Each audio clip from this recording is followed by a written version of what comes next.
ഇനി നമ്മൾ വിഷയത്തിലേക്ക് കടക്കുവാണ്. ഇൻട്രൊഡക്ഷൻ കഴിഞ്ഞു. എല്ലാവർക്കും ഉറക്കം വന്നു തുടങ്ങിയോ? ഓ അല്ലേ, ശരി. എന്നാൽ ഒരു പാട്ടും കൂടി പാടാട്ടാ. എൻ്റെ പിന്നാലെ ഒരുവൻ വരുന്നു, അവൻ്റെ കയ്യിൽ വീശുമുറമുണ്ട്, അവൻ കളത്തെ മുറ്റും വെടിപ്പാകും. അല്ലേ? ദൈവപുത്രൻ വരുന്നൂഴിയിൽ ധാന്യക്കളമെല്ലാം ശുചിയാക്കുവാൻ നന്മണികൾ സംഭരിക്കുന്നു, കെട്ട പതിരെല്ലാം ചുട്ടരിക്കുന്നു. നമ്മൾ പതിരായി തീരാതിരിക്കാൻ എന്ത് ചെയ്യണമെന്നുള്ളതാണ് ചിന്തിക്കാൻ പോണത്. അതായത് മുന്തിരിത്തോട്ടത്തെ നശിപ്പിക്കുന്ന ചെറു കുറുക്കന്മാരുണ്ട്, അതുപോലെ ഈ നെല്ലിനെ നശിപ്പിക്കുന്ന ചാഴിയുണ്ട്. ഇതെന്താണെന്ന് നോക്കി ഫിനിഷ് ചെയ്യാം പെട്ടെന്ന് കേട്ടോ. ചാഴി അല്ലേ, നമ്മുടെ അകത്തുള്ള സത്തെല്ലാം വലിച്ചെടുക്കുകയാണ് നമ്മളറിയാതെ. അത് ചില ദുശീലങ്ങളാണ്, ദുശീലങ്ങൾ ചാഴി. ഒന്നാമത് നമ്മൾ ചിന്തിക്കാൻ പോകുന്നത്, പ്രായവ്യത്യാസമില്ലാതെ കുട്ടികളെയും യുവാക്കളെയും പ്രായമുള്ളവരെയും എല്ലാം പതിരാക്കി മാറ്റുന്ന ഒരു ദുശീലമാണ് ഫോൺ അഡിക്ഷൻ. നിങ്ങൾ ആരും വിഷമിക്കണ്ട കേട്ടോ, നിങ്ങൾ ആരെയും കുറ്റപ്പെടുത്താനല്ല ഇത് പറയുന്നത്. നിങ്ങൾ ആരെയും എനിക്ക് പരിചയമില്ല, ഞാനൊരു പുതിയ ആളാണ്, നിങ്ങൾ ആരെങ്കിലും ഉന്നം വെച്ചുമല്ല. ഇന്നത്തെ ജനറേഷൻ, ഈ തലമുറ അല്ലേ, പലതരം ജനറേഷൻ ഉണ്ടെന്ന് നിങ്ങൾക്ക് അറിയാലോ അല്ലേ? Gen X, gen Y, gen Z, gen alpha, ഇതൊക്കെ നിങ്ങൾക്ക് അറിയാവുന്ന കാര്യങ്ങളാണ്, ഞാൻ പറയേണ്ട ആവശ്യമില്ല ഇല്ലേ? ഇന്നത്തെ ജനറേഷൻ പ്രത്യേക ഒരു ജനറേഷനാണ്, അവരെ വളരെ സൂക്ഷിച്ചു വേണം ഹാൻഡിൽ ചെയ്യാനായിട്ട് അല്ലേ? എന്നാൽ ഈ എക്സും വൈയും അതിനു മുമ്പുള്ള ഡബ്ല്യു ഒക്കെ ഇപ്പം ഫോണിന് അഡിക്ഷനാണ്. 75 വയസ്സുള്ള ഒരമ്മ പോലും ഇന്ന് കുറേ വീഡിയോസ് ഇങ്ങനെ അയച്ചു തരും. നമ്മുടെ ഒരു വിശ്വാസി തന്നെയാണ്. ഇന്ന് കണ്ടത് വളരെ ഒരു ദുഃഖകരമായൊരു വീഡിയോ അവരയച്ചിരിക്കുക, കണ്ണൂരിൽ നടന്ന ഒരു കൂട്ടക്കൊലയെക്കുറിച്ച്. എന്നിട്ട് അവരിരുന്ന് കരയുക. എന്ത് കാര്യത്തിനാണ് ഇതിൻ്റെയൊക്കെ അഡിക്ഷനായിട്ട് പോകുന്നത്? അപ്പോൾ പ്രായവ്യത്യാസമില്ല ഇപ്പോൾ ഫോണിന് അഡിക്ഷൻ ആവാൻ. അപ്പോൾ കുട്ടികൾ വളരെ ശ്രദ്ധിക്കണം. 75 വയസ്സായവരുടെ കാര്യം പോട്ടെ, നിങ്ങൾക്ക് ഇനി അവിടം വരെ എത്തണ്ടേ? അപ്പോൾ നിങ്ങൾ വളരെയധികം ശ്രദ്ധിക്കണം. എന്താണ് ഒരു ദുശീലം എന്ന് പറഞ്ഞാൽ? What is A bad habit? അതിൻ്റെ ഡെഫിനിഷൻ പറയുന്നതിന് മുമ്പ് ചില ഉദാഹരണങ്ങൾ ഞാൻ പറഞ്ഞുതരാം. ഒരു 5 പോയിന്റ് പറയാം.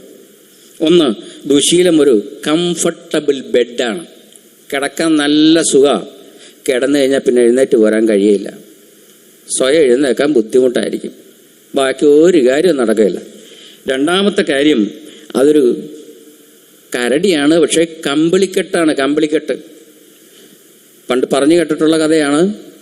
പമ്പാ നദിയിലൂടെ വെള്ളപ്പൊക്കത്തിൻ്റെ കാലത്ത് കട്ടിൽ, മേശ, അലമാരി, ഇങ്ങനെ പല കാര്യങ്ങൾ ഒഴുകി വരും. അതെല്ലാം എടുക്കാൻ വേണ്ടി ആളുകൾ പെട്ടെന്ന് ചെന്ന് കൈക്കലാക്കും. കിട്ടിയവൻ അത് വലിച്ചുകൊണ്ട് പോരും. ഇത് കണ്ടു നിന്ന് ഒരാളത് അവർ കമ്പിളിക്കെട്ട് ഒഴുകി വരുന്നത് കണ്ടു, എടുത്തു ചാടി പിടിച്ചു. പക്ഷേ ആ കമ്പിളിക്കെട്ട് ഇവനെയും കയറി പിടിച്ചു, രക്ഷപ്പെടാൻ കഴിയുന്നില്ല. കരയിൽ നിന്നവർ പറഞ്ഞു, ഇങ്ങോട്ട് പോരെ നീ പോരെ. അവൻ പറഞ്ഞു, പോരാൻ പറ്റുന്നില്ല. എന്തു പറ്റി? അത് എന്നെ പിടിച്ചിരിക്കുക. അതൊരു കരടിയായിരുന്നു, വലിയ കരടിയാ. അപ്പം അങ്ങനെയാണ് ദുശീലം. രണ്ടാമത്തെ പോയിന്റ്. മൂന്നാമത്തത്, അതൊരു വടം പോലെയാണ്. ഓരോ ദിവസവും ഓരോ നാര് വെച്ച് നാം തന്നെ പിരിച്ചുണ്ടാക്കി പല നാരുകൾ ചേർന്ന് അത് വലിയ ബലമുള്ളൊരു വടമായി തീർന്ന് നമ്മളെ തന്നെ ബന്ധിക്കുക. നമുക്ക് പൊട്ടിക്കാൻ കഴിയില്ല ഇവനെ. അങ്ങനെയുള്ള ഒരു ദുശീലം, അതാണ് ദുശീലത്തിൻ്റെ ഒരു നേച്ചർ. അപ്പം എത്ര കാര്യമായി ഇപ്പോൾ? കംഫർട്ടബിൾ ബെഡ്, കമ്പിളിക്കെട്ട്, വടം അല്ലേ? ഇനി അടുത്തത്, കാട്ടിലൂടെ നമ്മൾ തന്നെ ഉണ്ടാക്കുന്ന ഒരു വഴി. കാട്ടിലൂടെ നമ്മൾ, ഒരു വഴിയില്ലാത്തൊരു കാട് നമ്മളൊന്ന് പോയി നോക്കി, കൊള്ളാം. രണ്ടാമത്തെ ദിവസം പോയി നോക്കി, മൂന്നാമത്തെ ദിവസം പോയി നോക്കി, പല ദിവസം പോയി സ്ഥിരമായി നടന്നപ്പോൾ നല്ല വഴിച്ചാലായി മാറി. അതുപോലെയാണ് ദുശീലം. സ്ഥിരമായ ഒരു കാര്യം റിപ്പീറ്റ് ചെയ്തുകൊണ്ടിരുന്നാൽ അത് നമ്മുടെ ശീലമായി മാറും, ഹാബിറ്റായി മാറും, പിന്നെ ക്യാരക്ടറായി മാറും. ആ ക്യാരക്ടർ മരണശേഷം നമ്മെ പിന്തുടരും. എവിടെ കൊണ്ടെത്തിക്കും? കെടാത്ത തീയിൽ കൊണ്ടെത്തിക്കും. പിന്നെ അടുത്തത്, ദുശീലം ഒരു തടവറയാണ്.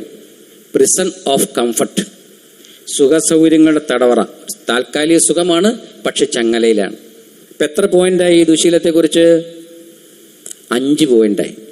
ഒന്നുകൂടെ പറയാം. ഒന്ന്, അതൊരു കംഫർട്ടബിൾ ബെഡാണ്. 2, അതൊരു കമ്പിളിക്കെട്ടാണ്. 3, അതൊരു വടമാണ്. 4, കാട്ടിലൂടെ നമ്മൾ തന്നെ സൃഷ്ടിക്കുന്ന വഴിയാണ്. 5, അതൊരു കംഫർട്ടബിൾ അല്ലെങ്കിൽ പ്രിസൺ ഓഫ് കംഫർട്ട്, സുഖസൗകര്യങ്ങളുടെ തടവറയാണ് അല്ലേ? ഇതെങ്ങനെയാണ് നമ്മളെ തടവറയിലാക്കുന്നത്? ഞാൻ എൻ്റെ ഡെഫിനിഷൻ ഒന്ന് വായിച്ച് കേൾപ്പിക്കാം. അപ്പം ഇനി നിങ്ങൾക്ക് മനസ്സിലാവും. ഉദാഹരണം പറഞ്ഞു കഴിഞ്ഞപ്പോൾ ഇത് മനസ്സിലാവും. ദുശീലം എന്നാൽ ഒരു വ്യക്തിയുടെ ശാരീരികമോ മാനസികമോ സാമൂഹികമോ ആയ വളർച്ചയെ, കേട്ടോ, ശാരീരിക വളർച്ചയെ, മാനസിക വളർച്ചയെ, സാമൂഹിക വളർച്ചയെ ദോഷകരമായി ബാധിക്കുന്ന, ആവർത്തിച്ച് ചെയ്യുന്നതിലൂടെ നമ്മുടെ നിയന്ത്രണത്തിലല്ലാതെ മാറുന്നതുമായ പെരുമാറ്റ രീതികളെയാണ് ദുശീലം എന്ന് പറയുന്നത്. Bad habit. ദുശീലം എന്നത് ആത്മനിയന്ത്രണമില്ലാതെ നൈതികത നഷ്ടപ്പെട്ട പാപപരമായ ജീവിതശൈലിയാണ്. ദുശീലം മനുഷ്യനെ തൃപ്തിയിലേക്കല്ല തകർച്ചയിലേക്കാണ് നയിക്കുന്നത്. ദുശീലം ഒരു തടവറയാണ്. പലപ്പോഴും ദുശീലങ്ങൾ നമുക്ക് സന്തോഷം നൽകുന്നവയാണ്, പക്ഷേ ആ സന്തോഷം നമ്മെ തളച്ചിടുന്നു. നമ്മുടെയൊക്കെ ഒരു ചിന്തയുണ്ട്, എനിക്ക് എപ്പോൾ വേണമെങ്കിലും ഇതൊക്കെ നിർത്താമെന്നേ, ഇതൊക്കെ ഞാൻ സിമ്പിളില്ല, ഇതൊക്കെ ഞാൻ എപ്പോഴും നിർത്താം. അപ്പം നമ്മളൊരു വെല്ലുവിളി അദ്ദേഹത്തിൻ്റെ മുമ്പിൽ വെച്ചാൽ നമുക്ക് തനി സ്വഭാവം അറിയാം. എന്നാൽ ഇന്നൊരു ദിവസം അതൊന്ന് ചെയ്യാതിരിക്കേ നോക്കട്ടെ, അപ്പം മാത്രമാണ് താനതിൻ്റെ തടവറയിലാണെന്ന് ഈ മനുഷ്യന് ബോധ്യപ്പെടുക. ഇതാണ് ദുശീലം. നമ്മുടെ എല്ലാം വിചാരം ഒരു കുഴപ്പമില്ല, എനിക്ക് എപ്പോൾ വേണമെങ്കിൽ നിർത്താമെന്നുള്ളതാണ്. ഇനി ഈ ഫോൺ ഉപയോഗത്തെക്കുറിച്ച് ഒരു 3-4 ചോദ്യങ്ങൾ, അതിൻ്റെ ഒരു ഉത്തരം നമുക്ക് നോക്കാം. ഒന്ന്, ഫോൺ ഉപയോഗിക്കുന്നത് ദുശീലമാണോ എന്നുള്ളതാണ് ഒന്നാമത്തെ ചോദ്യം. ഫോൺ ഉപയോഗിക്കുന്നത് ദുശീലമേ അല്ല, അങ്ങനെ നമ്മൾ പറയുന്നില്ല. അത് വളരെ അത്യാവശ്യമുള്ളൊരു കാര്യമാണത് പിന്നാലെ പറയാം. പിന്നെ അടുത്തത്, ഈ ഫോണിൻ്റെ ഈ ദുശീലത്തിൽ നിന്ന് എങ്ങനെ രക്ഷപ്പെടാം എന്നുള്ളതാണ്. ഇപ്പം നമുക്ക് ഫോണിൻ്റെ പ്രധാനപ്പെട്ട ഗുണങ്ങൾ നമ്മൾ നോക്കിയാൽ, അതിൻ്റെ ഇൻസ്റ്റൻറ്റ് കമ്മ്യൂണിക്കേഷൻ, ലോകത്തിൻ്റെ, അതിൻ്റെ ആദ്യം ഒരു ഗുണങ്ങൾ പറഞ്ഞിട്ട് അതിൻ്റെ ദോഷങ്ങളിലേക്ക് പോകാം കേട്ടോ. ആദ്യം എൻ്റെ ഗുണങ്ങളൊന്ന് പറയണമല്ലോ, അല്ലെങ്കിൽ നമ്മളൊരിക്കലും ഒരു കാര്യത്തെ അങ്ങനെ കണ്ണടച്ച് ആക്ഷേപിക്കാൻ പാടില്ല. ആദ്യം എൻ്റെ മെറിറ്റ്സ് നമുക്കൊന്ന് നോക്കാം. അതില്ലാതെ ജീവിക്കാൻ പറ്റാത്തൊരു കാലമാണ്. നമ്മുടെ ശരീരത്തിൻ്റെ ഒരു അവയവം പോലെ തന്നെയാണ് ഫോൺ അല്ലേ? ഓർഗൻസ്, വൺ ഓഫ് ദ ഓർഗൻസായി മാറിക്കഴിഞ്ഞു. ഒന്നത് ഇൻസ്റ്റൻറ്റ് കമ്മ്യൂണിക്കേഷൻ, വിനിമയ സൗകര്യം. ലോകത്തിൻ്റെ ഏത് കോണിലുള്ളവരുമായി നിമിഷങ്ങൾക്കുള്ളിൽ ബന്ധപ്പെടാൻ ഫോൺ സഹായിക്കുന്നു അല്ലേ? ദൂരെയുള്ള ആളുമായി സംസാരിക്കാൻ, അവർക്ക് ആശ്വാസം നൽകാൻ അല്ലേ, ഒരു അസുഖം വന്നാൽ വിളിച്ച് പ്രാർത്ഥിക്കാൻ, ഇതിനെല്ലാം ഫോൺ നമ്മെ സഹായിക്കുന്നുണ്ട് അല്ലേ? അത്യാവശ്യ ഘട്ടങ്ങളിലും അപകടങ്ങളിലും സഹായം തേടേണ്ടത് ആവശ്യമാണ്. ഇനി രണ്ടാമത്തെ, അത് അറിവിൻ്റെ ഒരു കലവറയാണ് അല്ലേ? Knowledge and learning. ഇന്ന് ലോകത്തിലെ ഏറ്റവും വലിയ ലൈബ്രറി നമ്മുടെ കൈവെള്ളയിലാണ്. അത് ഓൺലൈൻ ക്ലാസ്സുകൾ, ട്യൂട്ടോറിയൽ, ഭാഷാ പഠനം എന്നൊക്കെ ഫോൺ മികച്ചൊരു ഉപാധിയാണ്. അതുപോലെ തന്നെ ബൈബിൾ ആപ്പുകൾ, പ്രസംഗങ്ങൾ, ക്രൈസ്തവ ഗാനങ്ങൾ എന്നിവ എപ്പോൾ വേണമെങ്കിലും കേൾക്കാനും പഠിക്കാനും ഫോൺ നമ്മെ സഹായിക്കുന്നു. ഇനി അടുത്തത് നമ്മുടെ പ്രൊഡക്ടിവിറ്റി ആൻഡ് ഓർഗനൈസേഷൻ. നമ്മുടെ പ്രൊഡക്ടിവിറ്റിയെ വർദ്ധിക്കുന്നതാണ്, നമ്മുടെ കാര്യങ്ങൾ ക്രമീകരിക്കാൻ നമ്മളെ സഹായിക്കുന്നതാണ്. അതായത് ജീവിതം ചിട്ടപ്പെടുത്താൻ ആവശ്യമായ ചില ടൂളുകൾ, കലണ്ടർ, റിമൈൻഡറുകൾ, പ്രധാനപ്പെട്ട കാര്യങ്ങൾ മറക്കാതെ ചെയ്യാൻ അവ സഹായിക്കുന്നു. അതുപോലെ നോട്ട്സ് തയ്യാറാക്കാൻ, പെട്ടെന്ന് തോന്നുന്ന എന്തെങ്കിലും ചിന്തകളോ പ്രാർത്ഥനാ വിഷയങ്ങളൊക്കെ നമുക്ക് കുറിച്ച് വയ്ക്കാനുള്ള നോട്ട്സിൻ്റെ സൗകര്യം അതിനകത്തുണ്ട്. പിന്നെ വേറൊരു ഏറ്റവും പ്രധാനപ്പെട്ട കാര്യം, സേവനങ്ങൾ വിരൽ തുമ്പിലാണ് അല്ലെ? Essential services. എങ്ങനെ ബാങ്കിങ് നടത്താം, പണവിനിമയം നടത്താം, ടിക്കറ്റ് ബുക്ക് ചെയ്യാം, ഇലക്ട്രിസിറ്റി ബോർഡിൻ്റെ ബില്ല് അടയ്ക്കാം, വാട്ടർ അതോറിറ്റി ബില്ല് അടയ്ക്കാം, ഫോൺ റീചാർജ് ചെയ്യാം, ഗ്യാസിൻ്റെ പേയ്മെൻറ്റ് നടത്താം, മണി ട്രാൻസ്ഫർ ചെയ്യാം, ഷോപ്പിംഗ് നടത്താം, GPS ഉണ്ട്, GPS മാപ്പ് ഉണ്ട്, അതുപോലെ Google meeting, zoom meeting, WhatsApp meeting, WhatsApp video calling, ഇങ്ങനെ വളരെ അധികമാണ് ഫോണിൻ്റെ ഉപയോഗം. നമുക്കത് മാറ്റി വയ്ക്കാൻ കഴിയില്ല. അങ്ങനെ ഞാൻ പറഞ്ഞിട്ടില്ല കേട്ടോ. നാളെ ഇപ്പോൾ സ്കൂളിൽ ചെല്ലുമ്പോൾ എന്ത് ഹോംവർക്ക് ചെയ്യാതിരുന്നേ, ഞാൻ അറിഞ്ഞില്ല ടീച്ചറെ, അല്ല ഫോണിൽ അയച്ചിട്ടുണ്ടായിരുന്നല്ലോ. തിരുവനന്തപുരത്ത് ഒരാൾ വന്നിട്ട് പറഞ്ഞു ഫോൺ നോക്കരുതെന്ന്. ഞാൻ അതിൻ്റെ ഹോംവർക്കൊന്നും ഫോൺ നോക്കിയില്ല ടീച്ചറെ, ഹോംവർക്കും ചെയ്തില്ല. ഞാൻ അങ്ങനെ പറഞ്ഞിട്ടില്ല കേട്ടോ. ഇനി അപ്പച്ചന്മാർ പരാതി പറയും, ഇലക്ട്രിസിറ്റി ബോർഡിൽ നിന്ന് ഫ്യൂസ് വരാൻ വരുമ്പോഴായിരിക്കും ബില്ലടച്ചില്ല എന്നുള്ള കാര്യം അറിയുന്നത്. എന്തേ ബില്ലടയ്ക്കാൻ ഞാൻ? അല്ല എനിക്ക് ഒന്നും വന്നില്ല. അല്ല മെസ്സേജ് അയച്ചിട്ടുണ്ടായിരുന്നല്ലോ. ഇല്ല ഞാൻ ഒരാഴ്ച ഫോൺ നോക്കിയില്ല, തിരുവനന്തപുരത്ത് നിന്ന് ഒരാൾ വന്ന് പറഞ്ഞു ഫോൺ നോക്കരുതെന്ന്. ഫ്യൂസ് ഊരി കൊണ്ടുപോയി. ഞാൻ പറഞ്ഞിട്ടില്ല കേട്ടോ, ഫോൺ നോക്കരുതെന്ന് പറഞ്ഞിട്ടില്ല. ഫോൺ അത്യാവശ്യമാണ്. നമ്മുടെ അത്യാവശ്യം എന്ന് പറഞ്ഞാൽ ഏറ്റവും അത്യാവശ്യമാണ്. ഫോണില്ലാതെ ഒരു കാര്യം നടക്കില്ല. ഇപ്പം ഞാൻ തിരുവനന്തപുരം, ഞാൻ കൊട്ടാരക്കര എത്തി. ഇവിടെ എത്തി എന്നുള്ളത് വൈഫിന് മെസ്സേജ് ഇട്ടു, വൈഫ് ഓക്കെ പറഞ്ഞു. പണ്ടാണെങ്കിൽ നമുക്ക് ഫോണും ഇല്ല, ഒന്നുമില്ല, അറിയിക്കാനും നിവൃത്തിയില്ല. വേണമെങ്കിൽ ചെല്ലുമ്പോഴേ അറിയൂ. അങ്ങനെയുള്ള കാലം ഉണ്ടായിരുന്നു. അന്നും ജീവിച്ചു നമ്മൾ. പക്ഷെ ഇന്നുള്ള സൗകര്യം നമ്മൾ അങ്ങനെ ഉപയോഗപ്പെടുത്തുന്നുണ്ട് അല്ലേ? അപ്പോൾ ഇനി നമുക്ക് എന്താ വേണ്ടത്? ഫോണിനൊരു വിശ്വസ്ത ദാസനാക്കി മാറ്റണം. നമ്മുടെ മാസ്റ്ററാക്കാൻ പാടില്ല, നമ്മുടെ യജമാനനാകാൻ പാടില്ല. നമ്മുടെ യജമാനനായാൽ അവൻ ബാഡ് മാസ്റ്ററാണ് കേട്ടോ. അവനെ നമ്മളൊരു ദാസനായി സൂക്ഷിക്കണം അല്ലേ? എൻ്റെ ഗുണങ്ങളെ തിരഞ്ഞെടുക്കണം. അടുത്തത് അതിൻ്റെ സമയക്രമം പാലിക്കണം. ഫോൺ ഉപയോഗിക്കുന്നതിൽ ഒരു കുറ്റബോധം ഉണ്ടാകുന്നതിന് പകരം അതിൻ്റെ നല്ല വശങ്ങൾ മാത്രം ഉപയോഗിക്കാൻ നമ്മൾ പ്രാപ്തരായി തീരണം. അപ്പോൾ ഒരു ഫോൺ അടിമത്തം എന്നതിലുപരി ഒരു അനുഗ്രഹമായി മാറും. ഇന്ന് നിങ്ങൾ ആരെങ്കിലും ഫോണിൻ്റെ അഡിക്ഷനായിട്ട് ഇവിടെ ഇരിപ്പുണ്ടെങ്കിൽ നിങ്ങൾ ആരെയും കുറ്റപ്പെടുത്താൻ വേണ്ടിയിട്ടുള്ളതല്ല ഈ ക്ലാസ്. നിങ്ങൾ അതിൽ നിന്നൊന്ന് മോചനം പ്രാപിക്കാൻ വേണ്ടിയിട്ടുള്ളതാണ്. അതിന് ഇത് പിന്നാലെ വാക്കുള്ള കാര്യങ്ങൾ പറയുമ്പോൾ നമുക്കത് ബോധ്യപ്പെടും. ഈ ഫോണിൽ ഒത്തിരി ആപ്ലിക്കേഷൻസ് ഉണ്ട്. എന്താ ഉള്ളത് ഫോണിൽ? ആപ്ലിക്കേഷൻസ്. അതിന് ഷോർട്ട് ഫോമിൽ എന്ത് പറയും? ആപ്സ് എന്ന് പറയും, അല്ലേ? അതെന്തൊക്കെയാണ് നമ്മൾ നോക്കാം, ഓടിച്ച് നോക്കി പോകണം. അത് സോഷ്യൽ മീഡിയ ആപ്പുകൾ, ഇൻസ്റ്റാഗ്രാം ഉണ്ട്, ടിക്ടോക്ക് ഉണ്ട്, ഫേസ്ബുക്ക് ഉണ്ട്, ഇല്ലേ? ഇതൊക്കെ എങ്ങനെയാണ് നമ്മളെ അടിമയാക്കുന്നേ? നമ്മളെ ചെങ്ങലയില്ലാതെ ബന്ധിക്കുന്നതാണ്. ഇതെങ്ങനെ അടിമയാക്കും? ഇൻഫിനിറ്റ് സ്ക്രോളിംഗ് ആണ് ഇതിലെ പ്രധാന ചതി. ഒന്ന് ശ്രദ്ധിക്കണം കേട്ടോ. താഴേക്ക് നീക്കും തോറും പുതിയ പുതിയ കാര്യങ്ങൾ വന്നുകൊണ്ടേയിരിക്കും, കയറി വന്നുകൊണ്ടിരിക്കും. നിങ്ങൾക്ക് അറിയാമല്ലോ, ഞാൻ പ്രത്യേകിച്ച് പറയേണ്ട ആവശ്യമില്ലല്ലോ. Infinite scrolling, അന്തമില്ല. 24 മണിക്കൂർ പോരാ ഇത് നമുക്ക് കാണാൻ. ഇതെല്ലാം എവിടെയാണ് സ്റ്റോർ ചെയ്തിരിക്കുന്നത്? ഓരോ സോഫ്റ്റ്വെയറിൻ്റെ ഉടമസ്ഥന്മാർക്ക് സെർവറുണ്ട്, ക്ലൗഡ് കമ്പ്യൂട്ടിംഗ് ഉണ്ട്. ആ ക്ലൗഡ് സെർവറിലോ എവിടെയെല്ലാം സ്റ്റോർ ചെയ്തിരിക്കുന്ന അനേകായിരം കോടി വീഡിയോസ് ഇങ്ങനെ വന്നുകൊണ്ടേയിരിക്കും നിരന്തരം. അപ്പം നമ്മൾ എന്ത് ചെയ്യും? ഇങ്ങനെ ഇതിനൊരു അവസാനമില്ലാത്തതുകൊണ്ട് നമ്മുടെ തലച്ചോറിന്, മസ്തിഷ്കത്തിന് ഇതെപ്പോൾ നിർത്തണം എന്നറിയാതെ കുഴങ്ങിപ്പോവും. അപ്പോഴാണ് നമ്മൾ പെട്ടെന്നൊരു ഫോൺ വന്നു. ഫോൺ എടുക്കാനായിരിക്കും പോയത്. വീട്ടിലെ വീട്ടമ്മ അടപ്പത്ത് സാമ്പാർ വെച്ചിരിക്കുകയായിരിക്കും. അപ്പോഴൊരു ഫോൺ വന്നു. ഉടനെ നോക്കിയപ്പോൾ വേറെ കുറേ നോട്ടിഫിക്കേഷൻ കിടക്കുന്നു. അതിൽ കയറി ഒന്ന് ക്ലിക്ക് ചെയ്ത് നോക്കി. യൂട്യൂബിൽ ഒരു റീൽസ് ആയിരിക്കും, അല്ലെങ്കിൽ ഇൻസ്റ്റാഗ്രാമിലെ റീൽസ് ആയിരിക്കും. അത് കഴിഞ്ഞ് അടുത്തത് വന്നു. നോക്കി 1 മണിക്കൂർ കഴിഞ്ഞു.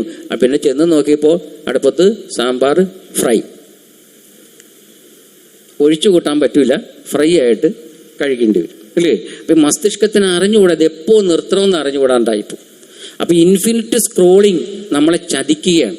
നിങ്ങളത് പ്രത്യേകം ശ്രദ്ധിക്കണം. ഇനി ഫോൺ എടുക്കുമ്പോൾ അത് ഓർമ്മ വേണം കേട്ടോ. ഇനി നമ്മളെ വശീകരിക്കുകയാണ്. ലൈക്കുകളും കമൻറ്റുകളും ലഭിക്കുമ്പോൾ നമ്മുടെ തലച്ചോറിൽ ഡോപ്പമിൻ എന്ന സന്തോഷ ഹോർമോൺ ഉൽപ്പാദിപ്പിക്കപ്പെടുന്നു. ഇത് വീണ്ടും ഫോൺ നോക്കാൻ നമ്മെ പ്രേരിപ്പിക്കുന്നു. നമ്മൾ എന്തെങ്കിലും ഒരു മെസ്സേജ് ഇട്ടു, ഇല്ലേ? അപ്പോൾ അതിനകത്ത് നിങ്ങൾ ചെയ്യുന്ന എന്തെങ്കിലും ആണെങ്കിൽ അതിൽ ലൈക്ക് വന്നോ കമൻറ്റ് വന്നോ എന്നിങ്ങനെ നോക്കാനുള്ള വെപ്രാളം ഉണ്ടാവും. അത് ചെയ്യുന്നവർക്ക് അറിയാൻ പറ്റുള്ളൂ, അല്ലാത്തവർക്ക് അറിയില്ല. അപ്പോൾ അതിനാണ് നമ്മളത് പ്രേരിപ്പിച്ചുകൊണ്ടിരിക്കുക അറിയാതെ തന്നെ. ഇനി യൂട്യൂബ് എങ്ങനെയാണ് നമ്മളെ പറ്റിക്കുന്നത്? യൂട്യൂബ് എങ്ങനെ നമ്മൾ അടിമയാക്കുന്നു? അതിന് ഓട്ടോ പ്ലേ എന്ന് പറയുന്നൊരു സൗകര്യമുണ്ട്, അല്ലേ? ഒരു വീഡിയോ കഴിയുമ്പോൾ അടുത്തത് താനേ വരുന്നു. കൂടാതെ റെക്കമെൻഡേഷൻ അൽഗോരിതം എന്ന് പറയുന്ന ഒരു സോഫ്റ്റ്വെയർ ടെക്നോളജി ഉണ്ട്. ഇതുവഴി നമുക്ക് ഇഷ്ടപ്പെട്ട കാര്യങ്ങൾ വീണ്ടും നമ്മൾ ആവശ്യപ്പെടാതെ നമ്മുടെ ഡെസ്ക്ടോപ്പിലേക്ക് കൊണ്ടുവന്ന് കാണിച്ചുകൊണ്ടിരിക്കും കേട്ടോ. അപ്പോൾ ഇൻസ്റ്റാഗ്രാം ആയാലും ഫേസ്ബുക്ക് ആയാലും ടിക്ടോക്ക് ആയാലും യൂട്യൂബ് ആയാലും ഇങ്ങനെയുള്ള ചതി അതിൻ്റെ പിന്നിലുണ്ട്. ഇൻഫിനിറ്റ് സ്ക്രോളിംഗ് ആണ് നമ്മളെ വശീകരിക്കാൻ വേണ്ടി ഇങ്ങനെ വന്നുകൊണ്ടേയിരിക്കും. ഇതിൻ്റെ അനന്തരഫലം എന്താണെന്ന് പിന്നാലെ നമുക്ക് നോക്കാം. ഇനി അടുത്തത് ഓൺലൈൻ ഗെയിമുകളുണ്ട്. ഇവിടെ ആരെങ്കിലും ഗെയിം കളിക്കുന്നവരുണ്ടോ എന്നൊന്നും ഞാൻ ചോദിക്കുന്നില്ല. കാരണം നിങ്ങൾക്കൊരു കുറ്റബോധത്തിൻ്റെ ആവശ്യമില്ല. നിങ്ങളെ തന്നെ പരിശോധിച്ച് നിങ്ങൾ തന്നെ അതിൽ നിന്ന് രക്ഷപ്പെട്ടേച്ചാൽ മതി. കാരണം അതൊരു കുടുക്കാണെന്നുള്ളത് നമ്മൾ പറഞ്ഞു കഴിഞ്ഞു കേട്ടോ.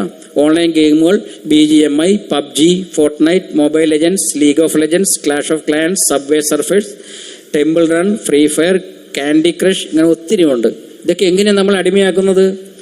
ചെറിയ ലക്ഷ്യങ്ങൾ, നിങ്ങൾക്കറിയാം ലെവൽ പൂർത്തീകരിക്കുക എന്ന് പറയും. ചെറിയ ലക്ഷ്യം പൂർത്തിയാക്കുമ്പോൾ ലഭിക്കുന്ന ഒരു വിജയ ആഹ്ലാദം ഉണ്ടല്ലോ, അത് നമ്മെ വീണ്ടും കളിക്കാൻ പ്രേരിപ്പിക്കുന്നു. ഇവിടെ ശ്രദ്ധിക്കണം.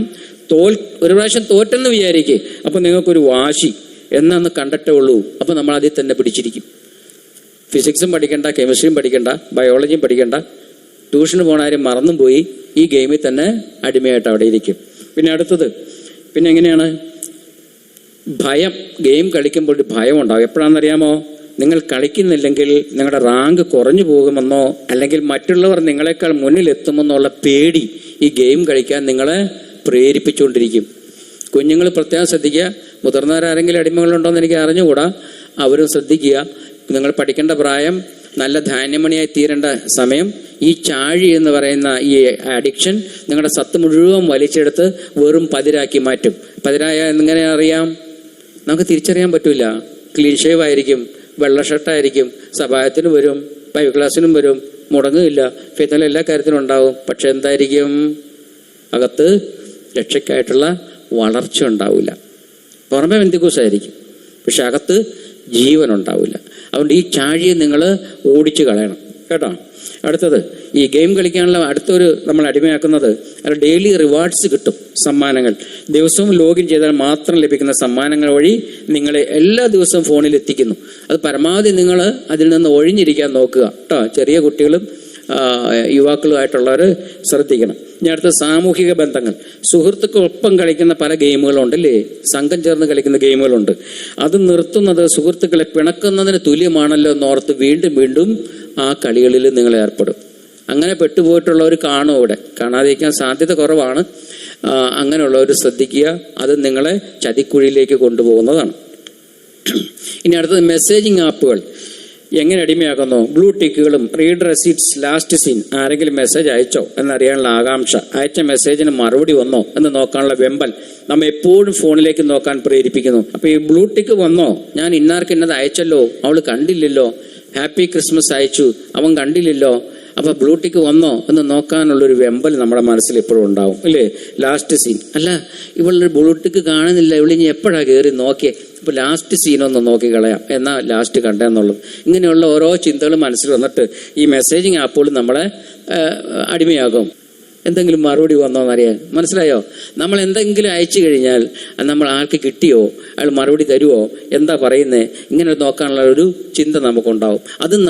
അത് നോക്കാനായിരിക്കും ഫോൺ എടുത്തത്. അത് കഴിഞ്ഞ് പിന്നെ വേണ്ടാത്തതെല്ലാം ആയിരിക്കും കാണുന്നത്. ഇനി അടിമത്തത്തിന്റെ ലക്ഷണങ്ങൾ എന്തൊക്കെയാണെന്ന് നോക്കണ്ടേ? നമ്മൾ ഫോണിന് അഡിക്റ്റ് ആണോ, അടിമയാണോ, എന്നെ ബന്ധിപ്പിച്ചിരിക്കുകയാണോ എന്നൊന്ന് നോക്കാം. ഏറ്റവും വലിയ തലവേദന ഇതാണ്. ഇപ്പം നമുക്കറിയാം, മാതാപിതാക്കൾ ഇവിടെ ഇരിപ്പുണ്ട്. ഫോൺ പിടിച്ചു മേടിച്ചാൽ വീട്ടിൽ യുദ്ധമാണ് അല്ലേ, കൊടുത്താൽ അഡിക്ഷനാണ്. മാതാപിതാക്കൾക്കും അധ്യാപകർക്കും നിയന്ത്രിക്കാൻ ബുദ്ധിമുട്ടായി മാറിയിരിക്കുന്ന പ്രശ്നമാണ് ഫോൺ അഡിക്ഷൻ എന്നുള്ളത്. അതുകൊണ്ട് നമ്മൾ ബലം പിടിച്ച് വാങ്ങിക്കഴിഞ്ഞാൽ പല ബുദ്ധിമുട്ടുകളുണ്ട്. ആ കുട്ടികൾ, ഇവിടെ എല്ലാ കാര്യങ്ങളും പറയാൻ കഴിയില്ല, ആക്രമണകാരികളായിട്ടുണ്ട്. അതുപോലെ തന്നെ ആ കുട്ടികൾ സ്വയം നശിപ്പിക്കാൻ വേണ്ടി ശ്രമിച്ചു. അപ്പം ഈ അഡിക്ഷൻ എന്ന് പറഞ്ഞു കഴിഞ്ഞാൽ പെട്ടെന്ന് നമ്മൾ ഫോൺ പിടിച്ചു വാങ്ങുമ്പോൾ കുട്ടികളുടെ പ്രതികരണം വേറൊരു രീതിയിലായിരിക്കും. അതുകൊണ്ട് വളരെ ശ്രദ്ധിച്ച് വേണം ആ കാര്യം കൈകാര്യം ചെയ്യാൻ.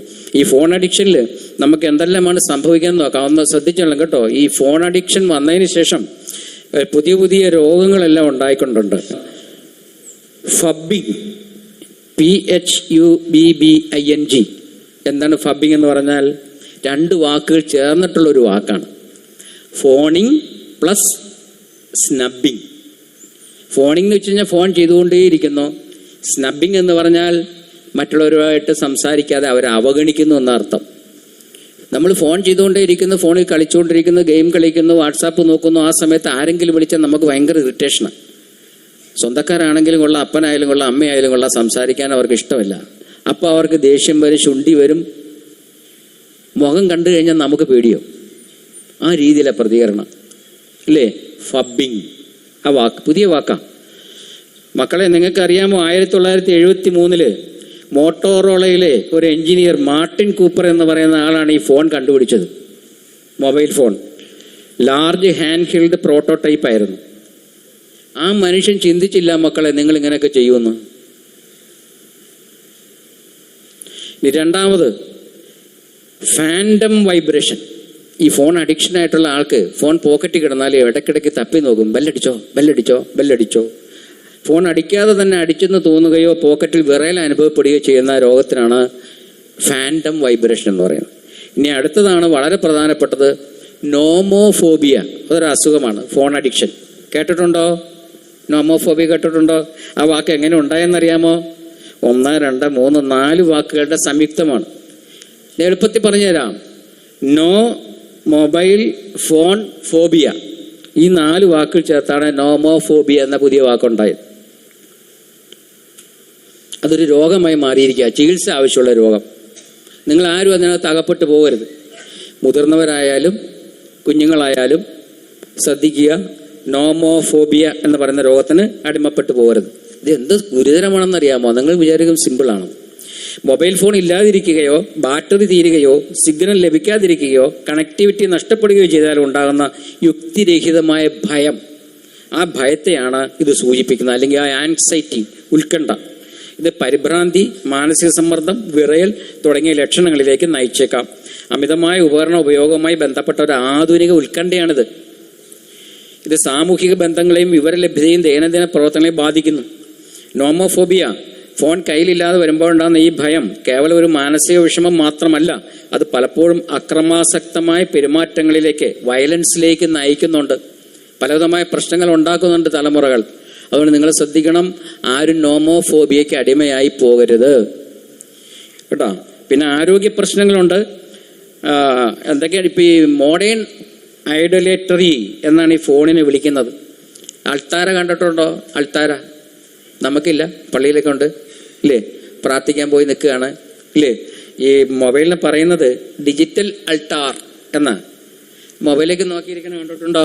കീഴോട്ട് നോക്കി പ്രാർത്ഥിക്കുന്നത് പോലെ ഇരിക്കുന്നത്, അൾത്താരയിൽ പോയി പ്രാർത്ഥിക്കുന്നതല്ല, കുമ്പിട്ട് ഇല്ലേ. പക്ഷെ നോക്കുമ്പോൾ ആരെ കാണുന്ന ഒരു തിളങ്ങുന്ന സ്ക്രീനാണ്. നമ്മുടെ സൃഷ്ടാവിനെ അവിടെ കാണാൻ കഴിയില്ല ഇല്ലേ. അതൊരു ഡിജിറ്റൽ അൾട്ടാറാണ്, അതൊരു മോഡേൺ ഐഡലാണ്, ഒരു വിഗ്രഹമാണ്. ദൈവത്തെക്കാൾ അധിക സ്ഥാനം നമ്മൾ കൊടുത്താൽ അതൊരു വിഗ്രഹമാണ്. ഈ ഫോൺ നമുക്ക് ആവശ്യമാണ് അല്ലേ. മാർട്ടിൻ കൂപ്പർ കണ്ടുപിടിച്ചെന്ന് വളരെ ഉപകാരമാണ്. പക്ഷെ നമ്മളത് ദുരുപയോഗം ചെയ്ത് നശിക്കാൻ പാടില്ല. പിന്നെ അടുത്തതിൽ മെൻ്റൽ ആൻഡ് ഇമോഷണൽ ഹെൽത്ത് ഉണ്ട്. ഫിസിക്കൽ ഹെൽത്തിനെ ബാധിക്കുന്നു, ബ്രെയിൻ സ്ട്രക്ചറിനെ ബാധിക്കുന്നു കേട്ടോ. നിങ്ങൾ വളരേണ്ട പ്രായമാണ്. ആ പ്രായത്തിൽ ഈ ഫ്രണ്ടൽ ലോബ്സ് അത് വളരുകയില്ല ഈ ദുശീലങ്ങൾ കാരണം. എന്തൊക്കെയാണ് ദുശീലം? ഇനി 1-2 കൂടി ഉണ്ട്. ആ കാരണങ്ങൾ കൊണ്ട് ഈ ഫ്രണ്ടൽ ലോബ്സ് നിങ്ങളുടെ മാനസികമായി നിങ്ങളുടെ മസ്തിഷ്കത്തിൻ്റെ വളർച്ചയെ ബാധിക്കുന്നു. അത് വിശദമായിട്ട് പറയാൻ സമയം എടുക്കുന്നില്ല. അപ്പോൾ നമ്മൾ എന്താണ് ചെയ്യേണ്ടത് എന്നുള്ളത് നമുക്ക് നോക്കാം. അപ്പോൾ ഇവിടെ എല്ലാം നമ്മൾ കണ്ടത്, ഇതെല്ലാം നമ്മുടെ ഉള്ളിൽ നിന്ന് ഒരു ആഗ്രഹം അല്ലെങ്കിൽ ഒരു മോഹം ജനിച്ചിട്ടാണ് ഇതെല്ലാം നമ്മെ വശീകരിക്കുന്നത്. യാക്കോബ് 1:15 നമുക്കൊന്ന് വായിക്കാൻ പറ്റുമോ? യാക്കോബ് 1:15 വായിക്കാൻ പറ്റുമോ? 14-15. ഓരോരുത്തൻ പരീക്ഷിക്കപ്പെടുന്നത് സ്വന്തം മോഹത്താൽ ആകർഷിച്ച് വശീകരിക്കപ്പെടുകയാലാകുന്നു. മോഹം ഗർഭം ധരിച്ച് പാപത്തെ പ്രസവിക്കുന്നു, പാപം ഉഴുത്തിട്ട് മരണത്തെ പെറുന്നു. ഓരോരുത്തൻ പരീക്ഷിക്കപ്പെടുന്നത് സ്വന്തം മോഹത്താൽ ആകർഷിച്ചു വശീകരിക്കപ്പെടുകയാണ്. അപ്പം ഈ മോഹം ഉള്ളിലുള്ളത് കൊണ്ടാണ് നമ്മളെല്ലാം, മുതിർന്നവർ ശ്രദ്ധിക്കുക, യൂട്യൂബിന് അടിമപ്പെടാനാണെങ്കിലും ബാക്കി ഏതിന് അടിമപ്പെടാനാണെങ്കിലും നമ്മുടെ ഉള്ളിൽ ഒരു മോഹം ജനിപ്പിക്കും ആദ്യം ഇത്. അപ്പം അതുകൊണ്ട് ഈ മോഹത്തിന് അടിമപ്പെട്ട് കഴിഞ്ഞാൽ അതിന് രക്ഷപ്പെടുന്നില്ല എങ്കിൽ മരണം ഉറപ്പാണ് പ്രിയമുള്ളവരെ. അത് നമുക്ക് എത്രമാത്രം ദോഷം ചെയ്യുന്നു, എത്രമാത്രം നമ്മെ പതിരാക്കുന്നു, നമ്മുടെ ആത്മീക ഫലങ്ങളെ ചൂഷണം ചെയ്യുന്നു എന്നുള്ളത് നിങ്ങൾ തന്നെ മനസ്സിലാക്കി ഒന്നാമത് രക്ഷപ്പെടാൻ ആഗ്രഹിക്കുക കേട്ടോ. ആ മോഹത്തെ എങ്ങനെ ജയിക്കാം? 2 Korinത്യർ 10:5 ഒന്ന് വായിച്ചു നോക്കാം. അവയാൽ ഞങ്ങൾ സങ്കല്പങ്ങളും ദൈവത്തിന്റെ പരിജ്ഞാനത്തിന് വിരോധമായി പൊങ്ങുന്ന എല്ലാ ഉയർച്ചയും ഇടിച്ചു കളഞ്ഞ് ഏത് വിചാരത്തെയും ക്രിസ്തുവിനോടുള്ള അനുസരണത്തിനായിട്ട് പിടിച്ചടക്കി നിങ്ങളുടെ അനുസരണം തികഞ്ഞു വരുമ്പോൾ എല്ലാ അനുസരണക്കേടിനും പ്രതികാരം ചെയ്യുവാൻ ഒരുങ്ങിയുമിരിക്കുന്നു. ഏത് പാപവും ആരംഭിക്കുന്നത് എവിടെ നിന്നാണ്? ഇവിടെ ശ്രദ്ധിക്കേ, ചിന്തയിൽ നിന്നാണ് അല്ലേ. ചിന്തകളെ ആരാ സൃഷ്ടിക്കുന്നത്? ചിന്തകൾ എവിടെ നിന്നാണ് വരുന്നത്? ഇത് എവിടെയാണ് ഉൽപ്പാദിപ്പിക്കപ്പെടുന്നത്? ആരാണ് ഇതിന് ഓർഡർ കൊടുക്കുന്നത്? ഹോട്ടലിൽ ചെന്നൊരു പഴംപൊരിയും ചായം കിട്ടാൻ ഓർഡർ കൊടുക്കണം അല്ലേ? ചിന്തയ്ക്ക് ഓർഡർ കൊടുക്കണോ? ശ്വാസം ചെയ്യുന്നത് പോലെ തന്നെ മനസ്സിൽ വന്നുകൊണ്ടിരിക്കുക ചിന്തകളില്ലേ. പക്ഷെ അവയെ പിടിച്ചടക്കണം, ക്രിസ്തുവിൻ്റെ അനുസരണത്തിനായിട്ട് പിടിച്ചടക്കണം. അതുകൊണ്ടാണ് യഹോവയുടെ ന്യായപ്രമാണത്തെ സന്തോഷിച്ച് യഹോവയുടെ ന്യായപ്രമാണത്തെ ധ്യാനിക്കുന്നവൻ ഭാഗ്യവാൻ എന്ന് പറയുന്നത്. ധ്യാനം എവിടെയാണ് നടക്കുന്നത്? ഹൃദയത്തിലാണ് നടക്കുന്നത്, മനസ്സിലാണ് നടക്കുന്നത്. അവിടെ വചനം കയറിയിരുന്നാൽ നമുക്ക് മറ്റെന്തിനെങ്കിലും സ്ഥാനമുണ്ടോ? അവിടെ ഇല്ല. അപ്പം ആ കാര്യം നിങ്ങൾ ശ്രദ്ധിക്കണം. ഒന്നുകിൽ പഠിക്കാനുള്ള കാര്യം, അല്ലെങ്കിൽ ദൈവത്തിൻ്റെ വചനം അല്ലേ. An idle man's mind is devil's worship. അലസമായിരിക്കുന്നവൻ്റെ മനസ്സ് പിശാചിൻ്റെ പണിശാലയാണ്. അപ്പം അതുകൊണ്ട് അലസമായിരുന്നാൽ ഇതുപോലുള്ള മോഹങ്ങൾ വന്നു കയറി അവസാനം നമ്മെ നിത്യമരണത്തിൽ, നരകത്തിൽ, കിടാത്ത തീയിലേക്ക് എത്തിക്കും. സദൃശവാക്യം 16:32 ഇപ്രകാരം പറഞ്ഞിരിക്കുന്നു. സദൃശവാക്യം 16:32. ദീർഘക്ഷമയുള്ളവൻ യുദ്ധവീരനിലും ജിതമാനസൻ പട്ടണം പിടിക്കുന്നവനിലും ശ്രേഷ്ഠൻ. ജിതമാനസൻ, മനസ്സിനെ ജയിച്ചവൻ എന്നാണ് അർത്ഥം. അവൻ പട്ടണം പിടിക്കുന്നവനേക്കാൾ ശ്രേഷ്ഠനാണ്. ദീർഘക്ഷമയുള്ളവൻ യുദ്ധത്തിൽ വലിയ വീരനേക്കാൾ ശ്രേഷ്ഠനാണ്. അപ്പോൾ ഇവിടെ ജിതമാനസനായിരിക്കും എന്ന് പറയുമ്പോൾ ഈ വിഷയമായി ചിന്തിക്കുമ്പോൾ ഫോൺ ഇല്ലാതെ വരുമ്പോൾ മനസ്സിനെ അടക്കുന്നതാണ് യഥാർത്ഥ വീര്യം എന്നുള്ള കാര്യം നമ്മൾ പഠിക്കണം കേട്ടോ.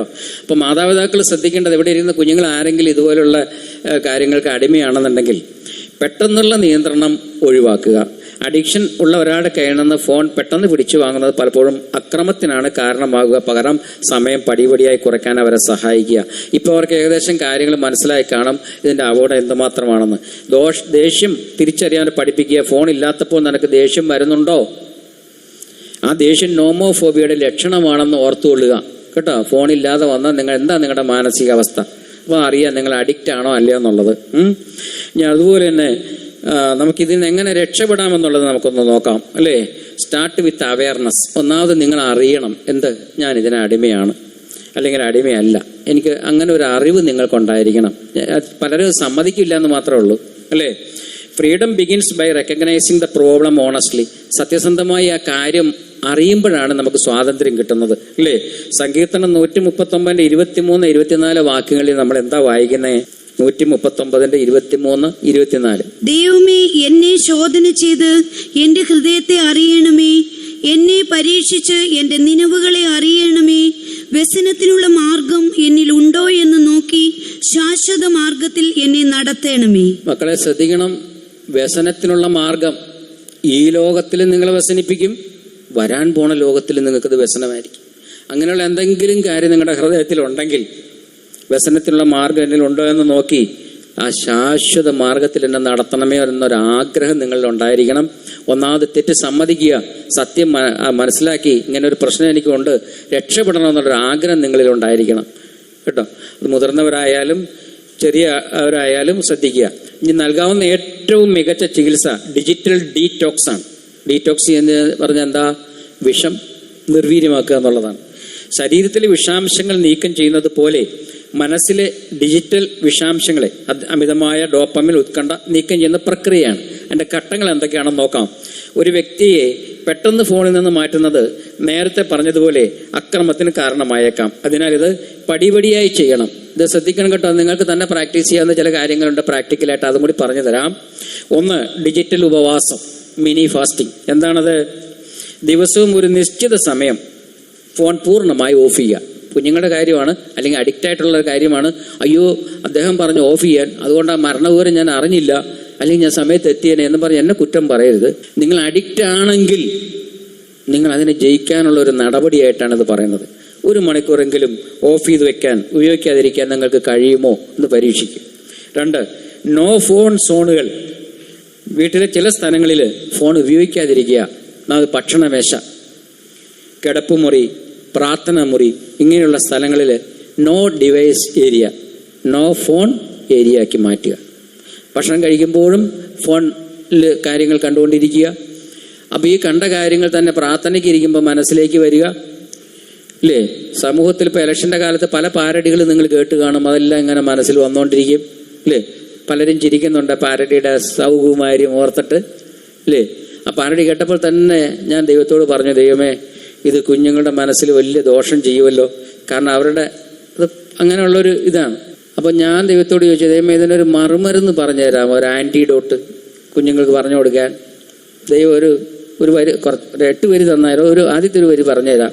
നിങ്ങളുടെ മനസ്സിലെ പാരഡി ഉണ്ടല്ലോ ഇല്ലേ, അത് ഓർത്തിട്ട് ഇത് പാടുമ്പോൾ ശരിയാവും. യേശുവേ രാജാവേ എന്നിൽ വാസം ചെയ്യണേ. എന്താ പാടിയേ?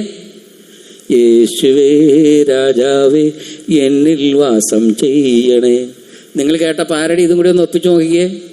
അത് നിങ്ങളെ തള്ളി കയറുമ്പോൾ നിങ്ങൾ ഇതെടുത്ത് പ്രയോഗിക്കുക, പാരഡി ഒഴിവായി പൊക്കോളും. കാരണം അത് മനസ്സിനൊരു സുഖം തരുന്നതാണ്. അതുകൊണ്ടാണ് കേട്ടോ. അപ്പം നിങ്ങളിന്ന് ചിന്തിച്ചു നോക്കട്ടോ. 5-8 വരികളുണ്ട് എങ്കിൽ ആദ്യം ഇത് മാത്രം നോക്കുക. എന്തെന്നാ പറഞ്ഞേ? യേശുവേ രാജാവേ എന്നിൽ വാസം ചെയ്യണേ. കേട്ടാ, നമുക്കൊരു ആൻറ്റിഡോട്ട് വേണം. നമ്മൾ ജീവിക്കുന്ന ലോകം ദുഷ്ടലോകമാണ് അല്ലേ. ഈ വക്രതയുള്ള തലമുറയുടെ നടുവിൽ നിന്ന് രക്ഷിക്കപ്പെടുവീൻ. അവിടെ നിന്ന് പലതും തള്ളിക്കയറും ഇങ്ങോട്ട് ഇല്ലേ.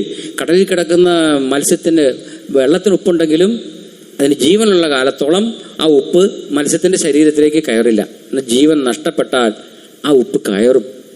അതുപോലെ നിങ്ങൾക്ക് ഉള്ളിൽ ജീവനില്ല എങ്കിൽ പാരഡിയോ കോമഡിയോ എന്തും ആയിക്കോട്ടെ അത് മാത്രമേ മനസ്സിലുണ്ടാവൂ.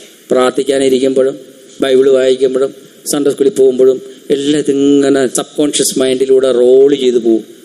ഈ കേൾക്കുന്ന വചനങ്ങളൊന്നും മനസ്സിൽ തങ്ങുകയില്ല. അതുകൊണ്ട് ഞാൻ ആദ്യം പറഞ്ഞത് നമുക്കൊരു പിന്മഴയുടെ ആവശ്യമുണ്ടെങ്കിൽ പരിശുദ്ധാത്മാ പ്രവർത്തിച്ചാലേ ഞാനീ പറയുന്ന എല്ലാം നിങ്ങളുടെ മനസ്സിൽ കയറുള്ളൂ എന്ന് പറഞ്ഞതിൻ്റെ കാര്യം.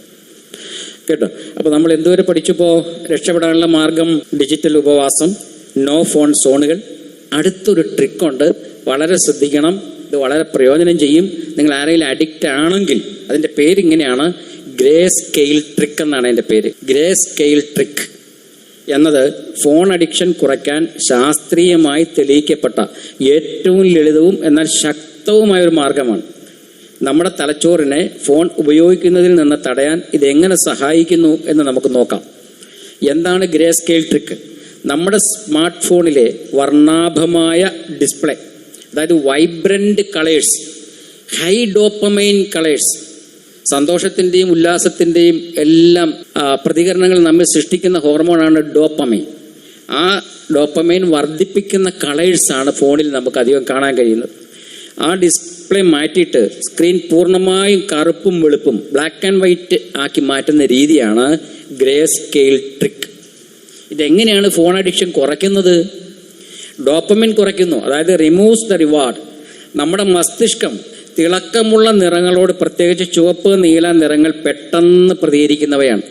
നമ്മളൊന്ന് റോഡിലേക്ക് ഇറങ്ങി നോക്കിക്കേ, കറുത്ത വസ്ത്രം ധരിച്ച കുറച്ച് പേര് വരുന്നു, എന്നാൽ നല്ല നിറമുള്ള വസ്ത്രങ്ങൾ ധരിച്ച കുറച്ച് പേര് വരുന്നു. നമ്മുടെ കണ്ണ് എങ്ങോട്ടാണ് പോകുന്നത്? ആദ്യം ഏറ്റവും കളറ് കൂടിയ വസ്ത്രത്തിലേക്ക്, അല്ലേ?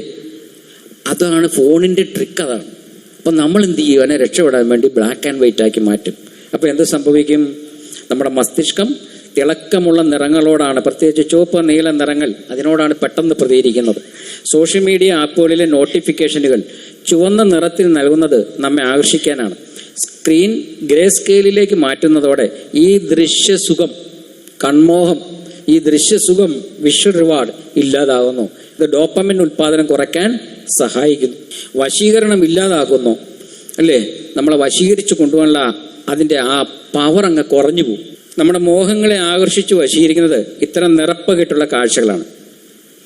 ഇൻസ്റ്റാഗ്രാം റീൽസുകളും ഗെയിമുകളും കറുപ്പും വെളുപ്പും നിറത്തിൽ കാണുമ്പോൾ അവയുടെ ആകർഷണീയത പകുതിയിലധികം കുറയുന്നു. തന്മൂലം ഫോൺ ഉപയോഗിക്കാനുള്ള വശീകരണം ഇല്ലാതാവുന്നു. ഇത് നിങ്ങൾ ബോധപൂർവം ചെയ്താൽ മാത്രമേ മക്കളെ അതിൽ നിന്ന് രക്ഷപ്പെടാൻ പറ്റുള്ളൂ. ട്രിക്കിൻ്റെ പേരെന്തോന്നാ? Grey scale trick. നിങ്ങളത് പരീക്ഷിച്ച് നോക്കട്ടോ. സെറ്റിങ്സ് കയറിയിട്ട് ഡിസ്പ്ലേയിൽ അത് ചേഞ്ച് ചെയ്താൽ മതി, നിങ്ങൾക്കത് സാധിക്കും. ഒന്ന് ശ്രമിച്ച് നോക്ക്, ഉപകാരപ്പെടും. ശാസ്ത്രീയമായി തെളിയിച്ചിട്ടുള്ള കാര്യമാണ്. ഈ വശീകരണം കുറയും. ബോധപൂർവമായ ഉപയോഗം. ഫോൺ കളർ അല്ലാതാകുമ്പോൾ നമ്മൾ വെറുതെ സ്ക്രോൾ ചെയ്യുന്നത് നിർത്തുകയും അത്യാവശ്യ കാര്യങ്ങൾക്കായി മാത്രം ഫോൺ എടുക്കുകയും ചെയ്യും. അങ്ങനെ നമ്മൾ ആദ്യം വായിച്ചതുപോലെ 2 Corinthians 10:5 വായിച്ചതുപോലെ നമ്മുടെ വിചാരങ്ങളെ പിടിച്ചടക്കാൻ ഈ രീതി സഹായിക്കുന്നു. കാരണം സ്ക്രീനിലെ ആകർഷണങ്ങൾ കുറയുമ്പോൾ നമ്മുടെ ശ്രദ്ധ ദൈവത്തെങ്കിലേക്കും മറ്റു ഉത്തരവാദിത്വങ്ങളിലേക്കും തിരിക്കാനായിട്ട് നമുക്ക് സാധിക്കും. ഇനി ഇത് വചനപരമായിട്ടുള്ള അടിത്തറ എന്താണെന്ന് വെച്ചാൽ, ഇതൊരു സ്പിരിച്വൽ ഡിസിപ്ലിനാണ്. ഡീടോക്സ് ചെയ്യുക എന്ന് പറഞ്ഞാൽ ആത്മീകമായ ഒരു അച്ചടക്കമാണ്. മുതിർന്നവരും അല്ലാത്തവരും ശ്രദ്ധിക്കണം. നമ്മുടെ പ്രാർത്ഥനയുടെ സമയം ഫോൺ വളരെയധികം കവർന്നെടുക്കുന്നുണ്ട്. ബൈബിൾ വായനയുടെ സമയം ഫോൺ കവർന്നെടുക്കുന്നുണ്ട്. അതുകൊണ്ട് ഒരു സ്പിരിച്വൽ ഡിസിപ്ലിൻ നമുക്ക് ആവശ്യമാണ്. മത്തായിയുടെ സുവിശേഷം 12:43-45 വരെയുള്ള വാക്യങ്ങൾ വായിക്കുമ്പോൾ നമുക്കവിടെ പ്രത്യേക കാര്യം കാണാം. മത്തായിയുടെ സുവിശേഷം 12:43-45. അശുദ്ധാത്മാവ് ഒരു മനുഷ്യനെ വിട്ടു പുറപ്പെട്ട ശേഷം നീരില്ലാത്ത സ്ഥലങ്ങളിൽ കൂടി തണുപ്പ് അന്വേഷിച്ചുകൊണ്ട് സഞ്ചരിക്കുന്നു, കണ്ടെത്തുന്നില്ല താനും. ഞാൻ പുറപ്പെട്ടു പോന്ന് എൻ്റെ വീട്ടിലേക്ക് മടങ്ങി ചെല്ലുമെന്ന് അവൻ പറയുന്നു. ഉടനെ വന്ന് അത് ഒഴിഞ്ഞതും അടിച്ചു വാരി അലങ്കരിച്ചതുമായി കാണുന്നു. പിന്നെ അവൻ പുറപ്പെട്ട് തന്നിലും ദുഷ്ടതയേറിയ വേറെ 7 ആത്മാക്കളെ കൂട്ടിക്കൊണ്ടുവരുന്നു. അവരും അവിടെ കയറി പാർക്കുന്നു. ആ മനുഷ്യന്റെ പിന്നത്തെ സ്ഥിതി മുമ്പിലത്തേതിലും വല്ലാതെ ആകും. ഈ ദുഷ്ടതലമുറയ്ക്കും അങ്ങനെ ഭവിക്കും. ആർക്ക് ഭവിക്കും? ദുഷ്ടതലമുറയ്ക്ക്. എന്ന് വെച്ചാൽ ആര് തന്നെ പറഞ്ഞാലും നീതിയിൻ വഴി തേടാതെ പാവമങ്ങനെ ചെയ്തവർ പരമാധിയോടെ നശിച്ചിടും. അല്ലേ? ദൈവകോപത്തിൽ നീയും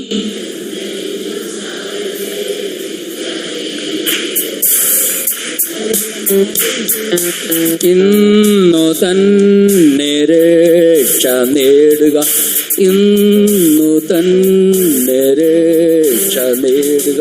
അപ്പോൾ ഈ ദുഷ്ടതലമുറയ്ക്ക്, കേട്ടോ, പറഞ്ഞ അനുസരിക്കില്ലാത്തവർക്ക് എന്ത് സംഭവിക്കും? ഫോണിന്റെ അഡിക്ഷൻ ആയിരുന്നു ശരി, ഡിസംബർ 25 കൊട്ടാരക്കര സെൻറ്ററിൽ വെച്ച് ക്ലാസ് നടത്തി ഫോൺ അഡിക്ഷനിൽ നിന്ന് രക്ഷപ്പെടുന്ന കാര്യമൊക്കെ പറഞ്ഞു തന്നു. എനിക്കത് വളരെ അങ്ങ് ഇഷ്ടപ്പെട്ടു. ഞാൻ അങ്ങ് നിർത്തി. 4 മണിക്കൂറാണ് ഞാൻ യൂട്യൂബും ഇൻസ്റ്റാഗ്രാമും ഫേസ്ബുക്കും നോക്കിക്കൊണ്ടിരുന്നത്. ഇപ്പം 4 മണിക്കൂർ വേക്കൻ്റായി. പകരം ഞാൻ അവിടെ ഒന്നും ഫില്ല് ചെയ്തില്ല. വേക്കൻ്റായി കിടന്നാൽ ആര് വരും? വിട്ടുപോയവനേക്കാൾ ശക്തിയുള്ള 7 പേരെയും ചേർത്തുകൊണ്ട് അവൻ തിരിച്ചു വരും. അപ്പം നമ്മൾ ആ വേക്കൻസി ഫില്ല് ചെയ്യണം. മനസ്സിലായോ? ആ 4 മണിക്കൂർ പിന്നെ എന്ത് ചെയ്യും? കുഞ്ഞുങ്ങളാണെങ്കിൽ പഠിക്കാനുള്ളത് പഠിക്കുക, മുതിർന്നവരാണെങ്കിൽ വചനം വായിക്കേണ്ടത് വായിക്കുക, ആത്മീയമായി വളരാനുള്ളത് ശുശ്രൂഷ ചെയ്യുക.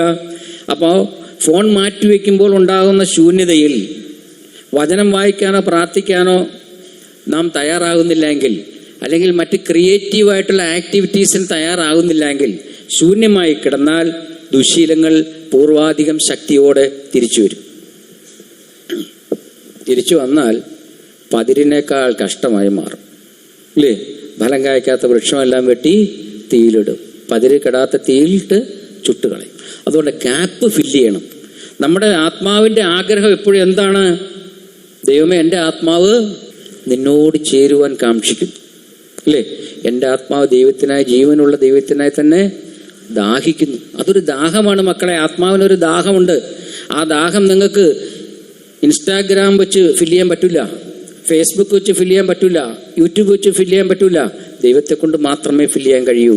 ക്രിസ്തുവിനെ അല്ലാതെ നിങ്ങൾ വേറെ എന്തിനും കൊണ്ടെങ്കിലും ഫില്ല് ചെയ്താൽ ആ ഹൃദയം തകർന്നു പോകും. ദൈവമേ, എൻ്റെ ആത്മാവ് നിന്നോട് ചേരുവാൻ കാക്ഷിക്കുന്നു.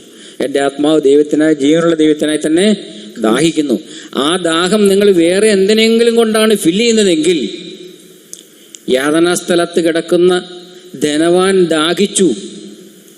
എന്തിനു വേണ്ടി ദാഹിച്ചു? ലാസറിന്റെ പെരുവിരൽ വെള്ളത്തിൽ മുക്കി എൻ്റെ നാവിനെ ഒന്ന് തണുപ്പിക്കണം. ആത്മാവിൻ്റെ ഈ ദാഹം നിങ്ങൾ തീർക്കുന്നില്ല എങ്കിൽ പിന്നീട് ദാഹിക്കേണ്ടി വരും. വെള്ളം കിട്ടാത്തൊരു സ്ഥലത്ത് പോയി കിടന്നാൽ ദാഹിക്കുന്നത്. അവിടെ ദാഹിച്ചിട്ട് ഒരു കാര്യമില്ല. അവിടെ ചെന്ന് അടി കൊണ്ടിട്ട് കാര്യമില്ല. മനസ്സിലായോ? അപ്പം അതുകൊണ്ട് ഫോൺ അഡിക്ഷൻ നിങ്ങൾ ആരെങ്കിലും ബാധിച്ചിട്ടുണ്ടെങ്കിൽ ഇന്ന് തന്നെ രക്ഷ നേടുക. നിങ്ങൾ തന്നെ ദൈവത്തോട് പറയുക, ദൈവമേ, ഇങ്ങനെ ഒരു പ്രശ്നത്തിനകപ്പെട്ട് കിടക്കുകയാണ്. എനിക്കിതിങ്ങനെ നെവർ എൻഡിങ് സ്ക്രോളിങ് മുഖാന്തരം ഞാനും ബന്ധിക്കപ്പെട്ടിരിക്കുകയാണ്. ഇല്ലേ?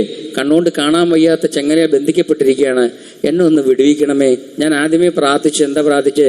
ദൈവമേ, നീ തന്നെ എൻ്റെ സഹായവും എന്നെ വിടുവിക്കുന്നതിനും ആവും. ദൈവം നിങ്ങളെ നിശ്ചയമായിട്ട് വിടുവിക്കും കുഞ്ഞുങ്ങളെ. അതുകൊണ്ട് ധൈര്യമായിരിക്കുക. ഇതാരെയും കുറ്റപ്പെടുത്താൻ പറഞ്ഞതല്ല, വിഷമിപ്പിക്കാൻ പറഞ്ഞതല്ല. ഗിൽറ്റി കോൺഷ്യൻസിൻ്റെ ആവശ്യമില്ല, കുറ്റബോധത്തിൻ്റെ ആവശ്യമില്ല. പിന്നെ എന്താ വേണ്ടേ? രക്ഷപ്പെടണം എന്നുള്ള ആഗ്രഹമാണ് വേണ്ടത്. രക്ഷയെ കാക്ഷിക്കുന്നവനെ ഞാൻ അതിലാക്കും. നിങ്ങൾക്ക് ആഗ്രഹം മാത്രം മതി, ബാക്കി ദൈവം നോക്കിക്കോളും. Every habit starts in the mind. എല്ലാ ശീലവും മനസ്സിലാണ് ആരംഭിക്കുന്നത്. അല്ലേ? ഓരോരുത്തരും പരീക്ഷിക്കപ്പെടുന്നത് സ്വന്തം മോഹത്താൽ ആകർഷിച്ച് വശീകരിക്കപ്പെടുകയാണ്. അല്ലേ? ഇത് മീൻ പിടിക്കാൻ ഇര കോർക്കുന്നത് പോലെയാണ് ഈ വശീകരണം കേട്ടോ. മീൻ പിടിക്കാൻ ഇര കോർത്ത് ചൂണ്ടയിടുന്നത് പോലെയാണ് ഈ വശീകരിക്കുന്നത്. ഈ ആപ്പുകളുടെ ഡിസൈൻ അങ്ങനെയാണ് മക്കളെ ചെയ്തിരിക്കുന്നത്. അങ്ങനെയാണ് ഈ സോഫ്റ്റ്വെയർ എഞ്ചിനീയർമാർ പോയി അവിടെ ഇരുന്ന് ജോലി ചെയ്ത് അവർക്ക് വ്യൂവേഴ്സിനെ കൂട്ടാൻ വേണ്ടി, അവർക്ക് സബ്സ്ക്രൈബേഴ്സിനെ കൂട്ടാൻ വേണ്ടി, അതിനു വേണ്ടിയിട്ടാണ് അവർ ആ ഡിസൈൻ ചെയ്തിരിക്കുന്നത്. നിങ്ങളെ എന്നെ എങ്ങനെയെങ്കിലും വശീകരിക്കണം എന്നുള്ളത് മാത്രമേ അവർക്ക് താല്പര്യമുള്ളൂ. അല്ലേ? ഒരു തെറ്റായ ചിന്തയോ മോഹമോ മനസ്സിൽ വരുമ്പോൾ അതിനെ അവിടെ തന്നെ നശിപ്പിക്കാതിരുന്നാൽ അത് ഗർഭം ധരിക്കുന്നു. അതായത് മനസ്സിൽ വളരാൻ തുടങ്ങുന്നു. പിന്നെ ഫോൺ എടുക്കാനുള്ള ആഗ്രഹം നിയന്ത്രിക്കാതിരിക്കുമ്പോൾ അത് പ്രവൃത്തിയായി, പാപമായി, ദുശീലമായി മാറുന്നു. ഇവിടെ പാപം എന്നത് ദൈവഗതത്തിനും നമ്മുടെ തന്നെ വളർച്ചയ്ക്കും തടസ്സമാകുന്ന പ്രവൃത്തിയാണ്. ആ പാപം മുഴുക്കുന്നു.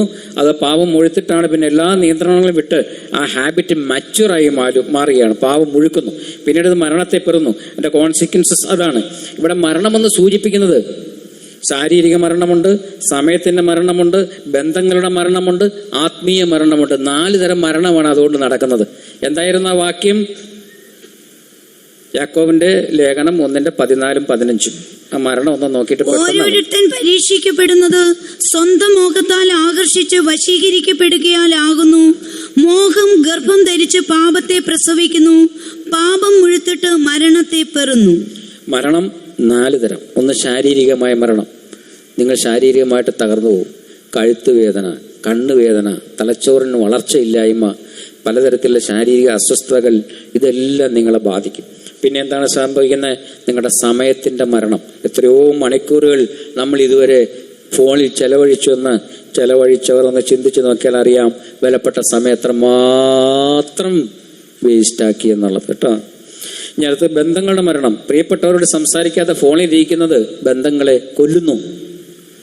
അടുത്തിരിക്കുന്നവരുമായിട്ട് സംസാരിക്കുന്നില്ല, ദൂരെ ഇരിക്കുന്നവരുമായിട്ട് ചാറ്റ് ചെയ്തുകൊണ്ടിരിക്കുക. ഈ ബന്ധങ്ങൾ നശിച്ചു. ഇനി ആത്മീയമായ മരണം. ദൈവത്തോടുള്ള ബന്ധത്തിലും പ്രാർത്ഥനയിലും തണുപ്പൻ മനോഭാവം ഉണ്ടാവും. അങ്ങനെ പിന്മാറ്റത്തിലേക്ക് പോകുവാൻ ഇടയായിത്തീരും. 2 കൊരിന്ത്യർ 10:5 നമ്മൾ വായിച്ചു, വിചാരങ്ങളെ പിടിച്ചടക്കണമെന്ന് അല്ലേ? പൗലോസ് എന്താണ് അവിടെ പറഞ്ഞതെന്നറിയാമോ? സങ്കല്പങ്ങളും ദൈവത്തിന്റെ പരിജ്ഞാനത്തിന് വിരോധമായി പോകുന്ന എല്ലാ ഉയർച്ചയും ഇടിച്ചു കളഞ്ഞ് ഏത് വിചാരത്തെയും ക്രിസ്തുവിനോടുള്ള അനുസരണത്തിനായിട്ട് പിടിച്ചടക്കി പ്രായോഗികമായ യുദ്ധതന്ത്രം. ശത്രുവിനെ പിടിച്ചു കിട്ടുവാണ്. ക്യാപ്റ്റീവ് യുദ്ധതന്ത്രമാണ് അവിടെ. എന്താണ് നമ്മുടെ ശത്രു? നമ്മുടെ വിചാരങ്ങൾ. ആ വിചാരങ്ങളെ എങ്ങനെ ക്യാപ്റ്റീവ്സ് ആക്കാം, നമുക്ക് പിടിച്ചടക്കാം, അടിമയാക്കാം അല്ലേ? അതാണ് അവിടെ പൗലോസ് പറയുന്നത്. സങ്കല്പങ്ങളെ ഇടിച്ചു കളയുക, ഡിമോളിഷിങ് ഇമാജിനേഷൻസ്. ഉറവിടത്തിൽ തന്നെ നശിപ്പിക്കുക. ഇല്ലെങ്കിൽ അത് അവിടെ ഇരുന്ന് ഗർഭം ധരിച്ചു, പാവത്തെ പ്രസവിച്ചു, അത് മുഴുത്ത് മരണത്തെ പെറുന്നു ഇല്ലേ? ആത്യന്തികമായി നമ്മെ നിത്യമരണത്തിൽ എത്തിക്കും.